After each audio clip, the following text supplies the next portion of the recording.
Une des raisons pour laquelle je suis allé en politique avec M. Legault, puis d'ailleurs, on a la même passion, lui et moi, par rapport à la gestion de l'État, c'est d'améliorer la situation. C'est sûr que le défi en santé, il est très important parce que, justement, c'est une très, très grande organisation. Le ministère de la Santé, c'est plus de 350 000 employés. On sert 8,5 millions de Québécois, donc c'est une grande organisation. Et de mon expérience dans le privé, où j'ai été plusieurs années, c'est sûr que dans toute organisation, même celles qui sont les plus performantes, ces organisations-là sont prises avec des défis qui changent continuellement. En santé, c'est la même chose. On pourrait juste penser au vieillissement de la population, comment on peut maintenant mieux servir les gens, euh, par exemple avec tous les développements informatiques. La santé, comme toutes les autres grandes organisations, est confrontée avec des changements. Mon défi à l'intérieur d'améliorer le réseau de la santé, c'est de me servir de ces expériences-là qu'on a eues, que j'ai eues au cours de ma carrière, et de les appliquer au secteur de la santé. La bonne nouvelle, c'est que, comme dans toute organisation, lorsqu'on commence à faire des petits changements puis qu'on a des petits succès, bien, ces petits succès-là, on pourrait même appeler ça peut-être des petits miracles des fois, c'est intéressant parce que les gens s'encouragent. Parce que la résistance au changement, c'est souvent notre plus grand défi. Les gens disent, bon, on a essayé puis ça n'a pas fonctionné, etc. Alors que maintenant, depuis 2 ans, puis là, je prends juste à titre d'exemple la vaccination, bien là, les gens voient que c'est pas juste la grosse machine de la santé qui permettait pas de prendre de rendez-vous. Au contraire, là, c'était facile de prendre un rendez-vous avec Clic Santé. Alors, c'en est des petits miracles qui, même dans un grand réseau complexe, ont été possibles. Puis je trouve, comme défi, comme gestionnaire, ben c'est un peu comme dans les grandes organisations, bâtir sur ces défis-là et d'être capable de livrer la marchandise aux Québécois pour être capable d'avoir un réseau de santé qui va continuer à s'améliorer. Je pense qu'on a déjà commencé et je dirais que il y a beaucoup de choses à venir dans les prochaines années.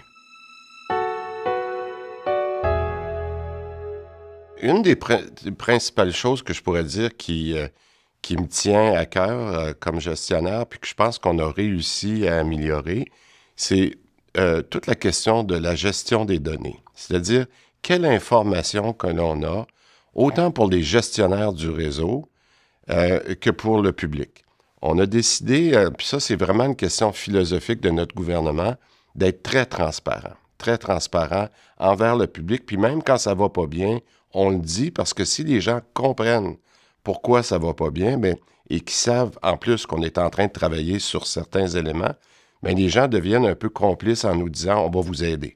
Alors donc, la gestion des données, pour moi, on a avancé beaucoup là-dedans. C'est pas encore parfait parce qu'on a encore besoin d'aller chercher de l'information un petit peu partout dans le réseau, mais je vous dirais que d'avoir publié, par exemple, des données sur comment avancent les chirurgies, justement comment, par exemple, vous avez été capable de vous trouver soit un médecin de famille ou de vous inscrire dans une GMF. Ces statistiques-là, maintenant, sont publiées à toutes les semaines. Les gens peuvent le voir. Et s'ils ont des questions, bien, c'est pas quelque chose qui est caché dans un rapport à quelque part, mais qui est maintenant dans le public. Et ça, je pense que ça aide à la gestion du changement. Si les gens voient une amélioration et que les données sont disponibles, bien, je pense que les gens peuvent être encouragés de voir qu'il y a des améliorations qui ont été faites, mais qui vont continuer de venir. On manque de personnel souvent pour mieux servir les gens. On peut manquer de médecins à un endroit en particulier. On peut manquer d'infirmières. On a commencé à décloisonner la façon dont on travaille avec les professionnels. Ça a été un beau succès dans les derniers mois, que ce que les gens veulent, c'est être traités par un professionnel de la santé et pas uniquement par un médecin. Parce qu'il y a un nombre restreint de médecins. Puis maintenant, quand vous appelez pour un premier rendez-vous avec un professionnel de la santé, on peut vous donner accès à un médecin, mais on peut aussi vous donner accès à une EPS, une infirmière spécialisée, ou à un pharmacien. Alors donc, cette prise en charge-là, cet accès-là au réseau, elle est maintenant beaucoup plus facilitée parce que c'est pas uniquement le médecin qui peut prendre un rendez-vous avec vous. Alors donc, je pense que les gens apprécient qu'on a élargi le bassin de professionnels qui peuvent vous donner ce fameux accès à la première ligne. Moi, j'aime toujours prendre des exemples de ce que le réseau peut nous amener comme suggestion, comme nouvelle façon de faire, comme innovation. Prenons l'exemple de ce qu'on appelle le guichet d'accès de première ligne, qui est le GAP. Bon. On s'est retrouvé pour toutes sortes de raisons durant la pandémie à avoir à peu près 1 million de Québécois qui n'ont pas un médecin de famille. Ça, c'était au début de l'année 2022. Il y a un endroit dans la région de Rimouski, Rivière-du-Loup, qui ont pris la décision de voir comment on pouvait donner un meilleur service à ceux qui n'avaient pas de médecin de famille. Et ce groupe de médecins-là a fait un projet pilote qu'on a appuyé pour se rendre compte que, dans le fond, les gens appréciaient énormément pouvoir appeler, dire « j'ai pas de médecin de famille, mais dans le fond, je suis mal pris, puis voici c'est quoi mon petit bobo ou mon gros bobo ». Et une infirmière ou une personne qui pouvait répondre au téléphone les dirigeait vers le bon professionnel, qui pouvait des fois être un médecin, mais qui pouvait être aussi un pharmacien ou une infirmière spécialisée. Puis cette histoire-là, au cours des 2 dernières années, a fait boule de neige, ce qui a fait qu'on a décidé de prendre le concept du GAP, donc du guichet d'accès de première ligne, et de l'appliquer partout au Québec. Ce qui fait que d'ici la fin de l'été, on va avoir mis en place presque partout au Québec ces guichets d'accès-là. Et ça, je pense aux personnes là, qui, aujourd'hui, n'ont pas encore accès à un médecin de famille. Bien, il y a un numéro de téléphone très concret dans chacune des régions. Et si vous ne connaissez pas ce numéro de téléphone, vous appelez le 811 et vous dites le 811, voici, je voudrais avoir le numéro du GAP, donc du guichet d'accès dans ma région, et on va vous mettre en contact avec le personnel là-bas. Puis même si vous n'avez pas un médecin, vous allez pouvoir avoir un rendez-vous rapidement avec un professionnel de la santé. Alors ça, c'est très concret d'une amélioration importante qu'on a mis en place dans la dernière année. Moi, je me souviens de l'excellente collaboration qu'on a eue avec le Collège des médecins qui a dit « Arrêtons de penser que ça prend nécessairement un médecin pour suivre quelqu'un. Ça peut être un professionnel de la santé. Il s'agit de bien évaluer le besoin. » Ce qu'on s'est rendu compte avec l'expérience qui a été développée à Rimouski puis à Rivière-du-Loup, puis que maintenant on applique partout au Québec, c'est qu'on a baissé l'achalandage de 50% des cas aux urgences. Parce que les gens, quand ils étaient mal pris et qu'ils n'avaient pas de médecin, qu'est-ce qu'ils faisaient quand un bobo? Bien, ils s'en allaient à l'urgence. Le fait maintenant d'avoir fait ce triage-là vers un professionnel de la santé permet maintenant de baisser l'achalandage aux urgences. Donc, les urgences vont être capables de traiter les cas plus urgents et les cas moins urgents sont traités par le bon professionnel. C'est tout récent, là, puis le concept de cette application-là vient de ce qu'on appelle du dossier médical. Il y en a eu plusieurs versions au cours des dernières années. Nous, ce qu'on veut développer, c'est que le patient, le Québécois, se prenne de plus en plus en charge lui-même. Puis ça, c'est important comme principe parce que, justement, avec le manque de personnel qu'on a, avec le manque de médecins, le manque d'infirmières, le patient peut aussi décider d'avoir plus d'informations qui lui appartient, alors que lorsqu'il va communiquer avec son professionnel de la santé, est capable de lui dire, ben regarde, moi j'ai fait ça, ça, ça, et j'aimerais ça être capable d'avoir un service plus rapidement parce que mon problème, je le comprends ou je le définis mieux. Alors, c'est sûr qu'il faut développer de plus en plus des outils technologiques qui vont nous aider à pallier le manque de personnel qu'on a, mais surtout de faciliter la conversation entre le patient, entre le Québécois et le professionnel de la santé. La bonne nouvelle, c'est que maintenant, le principe de l'application Votre Santé va se bâtir sur les succès de Clic Santé pour connecter ensemble toutes les GMF, tous les groupes de médecine familiale et d'avoir une espèce d'intégrateur de toutes ces données de rendez-vous disponibles dans toutes les cliniques du Québec. C'est un pas énorme en termes de technologie. Les patients ne l'ont pas vu encore, Mais l'application va démontrer dans les prochains mois comment il est facile maintenant de prendre rendez-vous avec un médecin, avec un professionnel de la santé, même si vous n'avez pas été alloué à un médecin jusqu'à maintenant.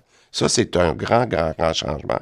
Et dans cette application-là, au fur et à mesure qu'on la met en place, bien, votre dossier de santé va être là. Votre dossier de vaccination va être là. On va être capable de rendre les gens de plus en plus autonomes par rapport à l'information qu'ils ont sur leur dossier médical. Alors ça, c'est une grande avancée, non seulement technologique, mais une avancée qui permet aux gens d'être beaucoup plus, je dirais, informés. Alors, quand vous avez un dossier commun électronique, c'est ce que va permettre l'application Votre Santé. On va faciliter le travail entre les professionnels, premièrement. Deuxièmement, qui n'a pas été à un rendez-vous de médecin, passer ses tests sanguins, les prises de sang, etc., pour se retrouver quelques semaines, quelques mois après, pas avoir de nouvelles. Mais là, vous êtes capable, avec votre application, d'intervenir avec votre professionnel ou avec la clinique, puis de dire où sont mes résultats. Alors, la documentation digitale que permet l'application permet un suivi aussi, donc une meilleure communication entre les professionnels, mais aussi un suivi des interventions que vous avez eues avec ces professionnels-là. C'est sûr que l'application Votre Santé, en ce moment, elle est centrée, elle est orientée vers les omnipraticiens, les médecins de famille qu'on appelle, les infirmières, les pharmaciens, mais on veut l'étendre très rapidement aux autres médecins, c'est-à-dire les médecins spécialistes. Parce que un des grands enjeux que l'on a, là, on est en train de faciliter l'accès aux médecins de famille. On l'a vu, là, la prise en charge est en train de s'améliorer à tous les mois. Mais en même temps, souvent, le médecin de famille réfère le patient à un spécialiste. Ça peut être un pédiatre, mais ça peut être un dermatologue, ça peut être un urologue. Il faut aussi faciliter cette prise de rendez-vous-là. Alors, on est en train, avec l'application, de sécuriser ce qu'on appelle vraiment la première ligne avec le médecin de famille, mais très rapidement, lorsque ça va être sécurisé, puis ça va bien fonctionner, on va avoir des bénéfices aussi de faire cette connexion-là avec les médecins spécialistes. On le sait, la pandémie a été difficile pour tout le monde, mais particulièrement pour les jeunes qui souvent ont été soit ne pouvaient pas aller à l'école. On a essayé de minimiser l'impact sur les écoles, mais ça n'a pas toujours été possible. Mais souvent les jeunes n'ont pas pu voir leurs amis, n'ont pas pu voir leur réseau de contacts. Et ça, pour les jeunes, ça a été excessivement difficile. Alors, ce que le docteur Karma a mis en place, c'est vraiment, encore une fois, une meilleure façon de communiquer lorsque les jeunes ont une question ou un problème difficile qu'ils vivent, soit parce qu'ils ne voient pas leurs amis ou qu'ils ont des difficultés à la maison.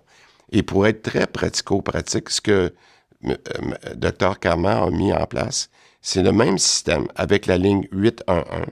Alors, vous appelez à 811 et c'est la fonction numéro 2. Parce que la fonction numéro 1, c'est clinique, c'est la santé, c'est les GMF. La fonction numéro 2, c'est la santé mentale. Alors, soyons très concrets.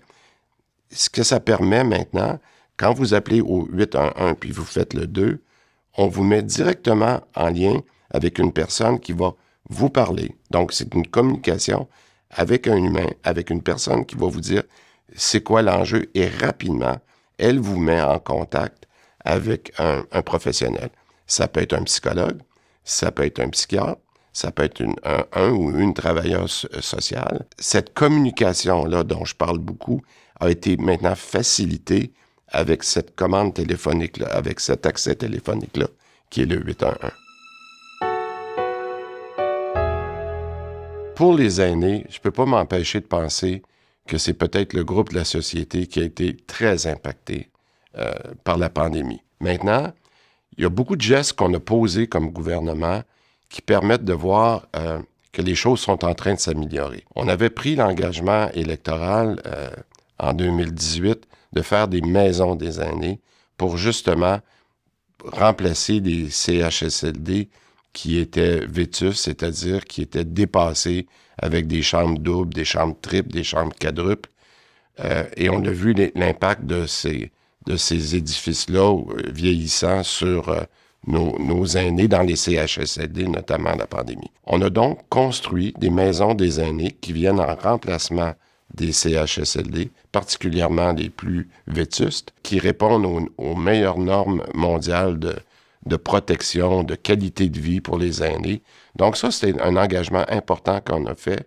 Puis les premières maisons commencent déjà à être livrées présentement.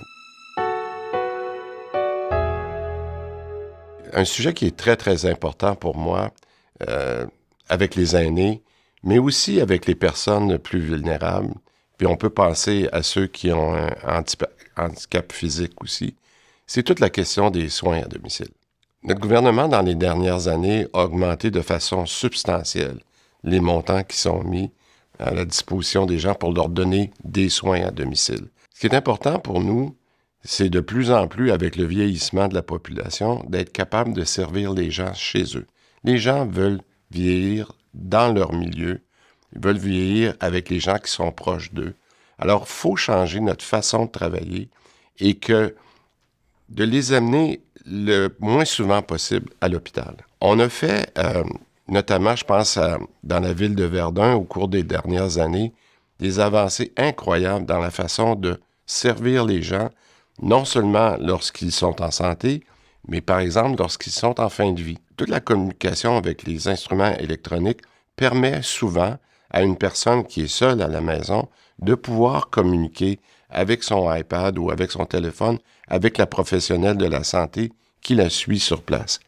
Toutes ces améliorations-là vont faire que, malgré l'augmentation du nombre de personnes qui est de plus en plus âgées dans notre société, il faut être capable de les servir correctement, puis avec les bons outils, et aussi de développer le personnel pour avoir les bons professionnels qui vont soigner à domicile ces gens-là. C'est que ça inclut autant le service d'une infirmière qui va passer à la maison pour voir si votre médication va bien, si vous avez besoin d'une prise de sang, pour vous éviter de vous déplacer. Mais ça inclut aussi ce qu'on appelle les services à domicile, qui sont, par exemple, une aide ménagère qui vient vous aider une fois ou 2 semaines pour être capable de vous aider dans des tâches ménagères qu'on n'est peut-être plus en mesure de faire. On n'a pas toujours besoin, justement, d'une infirmière ou d'un spécialiste, mais c'est de trouver les bonnes personnes qui vont pouvoir aider les gens à rester le plus longtemps possible dans leur résidence, dans leur communauté. Probablement un de mes plus grands défis dans les prochaines années, c'est au niveau de notre personnel. On ne peut pas toujours travailler en mode d'urgence avec nos employés et c'est pour ça qu'au cours des 2 derniers étés, et particulièrement l'été 2022, on a pris la décision qu'on voulait donner nos vacances aux gens qui pouvaient les prendre et qui devaient les prendre, même si ça affectait un peu le réseau et qu'il fallait réorienter certains services. Je pense que c'était vraiment la bonne décision à prendre. Maintenant, il faut aussi réaliser qu'il y a des éléments à changer dans la façon dont on travaille avec nos employés. Il y a un décloisonnement dans la profession d'infirmière ou de soins infirmiers qu'il faut faire pour être capable que ces gens-là puissent mieux travailler ensemble et avoir plus de flexibilité dans comment on peut servir le patient. Ça, c'est une première chose. La deuxième chose, c'est qu'il faut donner une qualité de vie aux gens qui travaillent avec nous pour que la conciliation travail-famille d'un infirmier ou d'une infirmière ne soit pas toujours à la merci d'un travail de soir ou de travail de week-end. Il faut être capable d'organiser nos horaires de travail pour faciliter justement la conciliation travail-famille. Ce que ça veut dire, c'est qu'au lieu de faire de la gestion des horaires dans un bureau qui est loin de l'hôpital ou qui est loin de la clinique, il faut de plus en plus amener la gestion des horaires sur place et faire participer justement nos infirmiers, nos infirmières à la gestion de leur propre horaire pour que, bien souvent, ils puissent s'entendre entre eux quelle est la meilleure façon d'organiser leur horaire. Il faut vraiment penser que ces gens-là sont non seulement des professionnels de la santé, mais qui ont aussi une vie familiale. Et dans ce sens-là, moi, je pense que la première chose qu'on doit faire, c'est de respecter nos employés et d'avoir cette volonté-là d'améliorer le climat de travail, avec nos employés pour que, et je l'ai dit souvent, que le réseau de la santé devienne vraiment un employeur de choix au Québec. On a la chance d'avoir environ un peu plus de 300 000 personnes qui travaillent dans le réseau. C'est des infirmiers, c'est des infirmières, mais c'est aussi des gens qui travaillent dans les cuisines. C'est des gens qui travaillent à l'entretien ménager. Puis Dieu sait maintenant qu'on s'en rend compte comment l'entretien et la propreté sont importantes dans nos établissements. Toutes ces personnes-là qui travaillent, doivent avoir le goût le matin de dire « j'ai la chance de travailler dans un établissement, dans un hôpital, dans une clinique, qui va faire que les patients qui vont venir ici vont se sentir heureux, vont se sentir chez soi. Même s'ils vivent une certaine difficulté, on va bien les traiter. Mais pour qu'on puisse bien traiter nos patients, il faut que nos employés soient heureux. Et c'est ça qui est mon plus grand défi, d'améliorer le climat de travail dans notre réseau de la santé pour que nos employés soient heureux. En fait, on a eu la chance, depuis que j'ai joint l'équipe de la santé au cours des dernières années, de pouvoir voir exactement où étaient les lacunes de notre réseau, mais où étaient les forces aussi.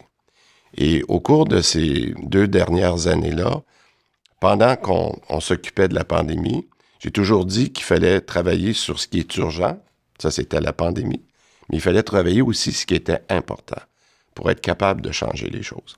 Alors, quand on avait un petit peu de temps libre, on prenait des notes et on a préparé notre plan de santé.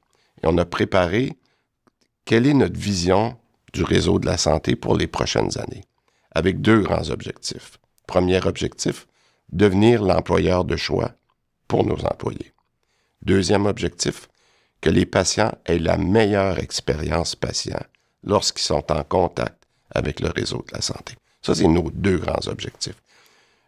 Le plan de santé s'appuie sur les refondations de notre système. Améliorer l'accès à la santé, améliorer nos infrastructures, nos systèmes de données et tous nos systèmes informatiques. Ce qui nous permet aussi de travailler maintenant sur un ensemble de changements que nous avons identifiés dans le plan de santé. Depuis qu'on a déposé le plan de santé en mars 2022, on a eu un fort appui de la population, des gens qui ont dit « c'est ça qu'on veut ». Le défi, c'est de l'appliquer le plus rapidement possible, parce qu'au cours des dernières décennies, il y a eu plusieurs plans de santé. Nous, ce qu'on veut, c'est une évolution de ce qui a été mis en place au cours des dernières années. On veut bâtir sur les acquis, mais faire des améliorations. On a eu la chance de déposer, juste avant les élections, une évolution de l'organisation du travail pour s'assurer qu'on a les outils nécessaires pour livrer le plan de santé. Alors, encore une fois, si les Québécois nous font confiance, on a été très transparent de ce qu'il nous reste à faire et comment on veut le faire. Et j'espère qu'on aura la confiance des Québécois pour être capable de livrer le plan de santé.